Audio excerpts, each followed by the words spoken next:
আপনি কি জানেন আজ থেকে 4500 বছর আগে কোনো আধুনিক মেশিন ছাড়াই মানুষ তৈরি করেছিল মিশরের পিরামিড।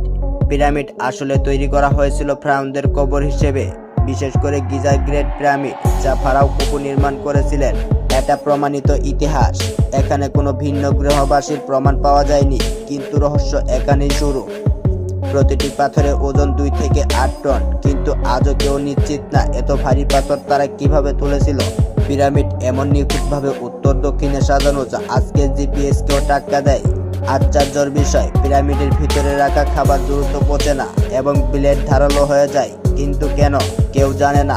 গ্রেট পিরামিডের ছায়াজ বছরে 2 বার পৃথিবীকে ঠিক 2 ভাগে ভাগ করে। সবচেয়ে বড় প্রশ্ন, এটা কি শুধু মানুষের বুদ্ধি নাকি এমন কিছু জ্ঞান ছিল যা আজও আমরা জানি না? আপনার মতামত কমেন্টে জানান, আর এমন সব রহস্যময় তথ্য জানার জন্য চ্যানেলটিকে সাবস্ক্রাইব করুন এখনই।